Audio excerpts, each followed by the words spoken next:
আচ্ছা, class 7 third semester MCQ দেখবো কিছু। প্রথমে দেখো, মানুষের পাকস্থলীতে পাওয়া যায়, তাই তোমরা জানো মানুষের পাকস্থলীতে পাওয়া যায় হাইড্রোক্লোরিক অ্যাসিড। আচ্ছা, CaOH2 ক্যালসিয়াম হাইড্রোক্সাইডে একটি অণুতে উপস্থিত পরমাণুর সংখ্যা।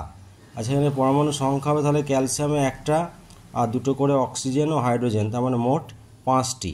মোট তাহলে পরমাণু সংখ্যা হলো 5টি। তারপর দেখো, লম্ব আপতনের ক্ষেত্রে আপতন কোণের মান হবে, তাহলে লম্ব আপতন হলে আপতন কোণের মান হবে কত না 0 ডিগ্রি।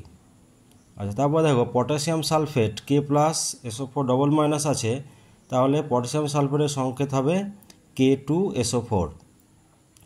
আচ্ছা, 5 নম্বরে দেখো, 0 ডিগ্রি উষ্ণতা 5 গ্রাম বরফকে 0 ডিগ্রি উষ্ণতা জলে পরিণত করতে তাপ লাগবে। তাহলে তোমরা জানো যে 0 ডিগ্রি উষ্ণতার বরফকে 1 গ্রাম বরফকে জলে পরিণত করতে কত তাপ লাগে না 80 ক্যালোরি। তাহলে এখানে লাগবে 5 × 80, তাহলে 5 × 40 হয়ে যাবে 400 ক্যালোরি। আচ্ছা, তারপর দেখো, চরম স্থির বস্তু হলো, তাহলে এখানে দেখো দেওয়া আছে চাঁদ, পৃথিবী, সূর্য।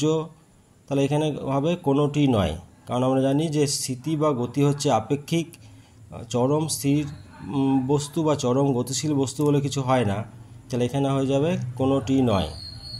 আচ্ছা, প্রদত্ত বিকল্পগুলির মধ্যে কোনটি প্রাথমিক রাশি নয়? তাহলে দৈর্ঘ্য, ভর, সময় প্রাথমিক রাশি, তাহলে নয় হচ্ছে ভরবেগ। আচ্ছা, বৃত্তাকার পথে গতির একটি উদাহরণ হলো, এখানে যেগুলো আছে তার মধ্যে হচ্ছে বৈদ্যুতিক পাখার গতি।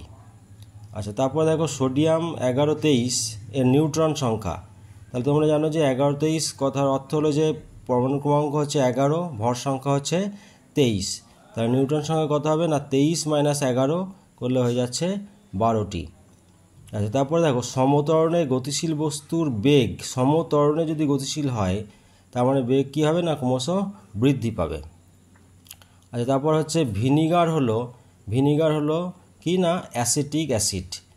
ভিনিগার হচ্ছে অ্যাসিটিক অ্যাসিড। আচ্ছা, তারপরে দেখো, সাবান হলো একটি। আচ্ছা, সাবান হলো একটি, এটা উত্তর যদি করতে হয় এই অপশনগুলোর মধ্যে থেকে, তাহলে আমরা বলতে পারি যে সাবান হলো এক ধরনের ক্ষার।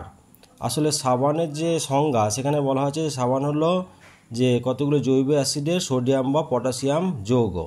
আসলে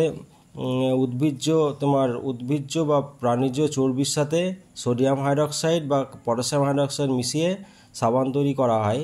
সাবানে জলীয় দ্রবণে যদি লিটমাস দেওয়া হয় তাহলে নীল বর্ণ ধারণ করে, মানে ক্ষার। সেই জন্য এটা উত্তর করতে পারি আমরা ক্ষার। আচ্ছা, তারপর মানুষের রক্তে জলের পরিমাণ হচ্ছে প্রায় 90%। আচ্ছা, জলবাহিত ভাইরাস গঠিত একটা রোগ হলো, তাহলে এখানে অপশনগুলোর মধ্যে হবে পোলিও।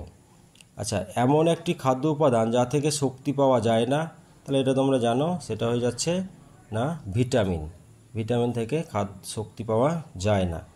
আচ্ছা, ভারতীয় ভূখণ্ডে যে পরিমাণ এলাকা অরণ্যে ঢাকা সেটা হচ্ছে প্রায় 19.7%। আচ্ছা, যেটির অভাবে রিকেট রোগ হয় তা হলো, তাহলে কোন ভিটামিন না ভিটামিন ডি। তারপর দেখো, প্রদত্ত কোনটি জৈব ভঙ্গুর মানে বায়োডিগ্রেডেবল। আচ্ছা, বায়োডিগ্রেডেবল এখানে খড়, কাঠ, নাইলন, পিভিসি। তাহলে নাইলন, পিভিসি তো হবেই না, এখানে উত্তর আমি করলাম খড়, কিন্তু কাঠটাও কিন্তু আমরা বায়োডিগ্রেডেবল বলতে পারি। বেশ, পৃথিবী থেকে হারিয়ে যেতে পারে যে প্রাণীটি সেটি হলো লুপ্তপ্রায় প্রাণী, তাহলে এগুলোর মধ্যে হচ্ছে গঙ্গার শুষ্ক। বেশ, তারপর একটি ম্যানগ্রোভ উদ্ভিদ হলো, তাহলে এখানে দেখতে পাচ্ছ যেগুলো আছে তার মধ্যে হচ্ছে গরান, সুন্দরী গরান, এগুলো হচ্ছে লবণাক্ত অঞ্চলে জন্মায়, এদেরকে বলা হচ্ছে ম্যানগ্রোভ উদ্ভিদ। যা ছোটো মাছে থাকে, তাহলে ছোটো মাছে থাকে আমরা দেখো এখানটা ভালো করে দেখবে যে ক্যালসিয়াম থাকে বলে তোমরা জানো, কিন্তু অ্যাকচুয়ালি ক্যালসিয়াম, হ্যাঁ, তাহলে ক্যালসিয়ামের যৌগ, সে ছোটো মাছে থাকে ক্যালসিয়ামের যৌগ। বেশ, আপাতত এই এমসিকিউগুলো দেখলাম, পরবর্তীকালে আমরা পার্ট 2 কোশ্চেনগুলো দেখব।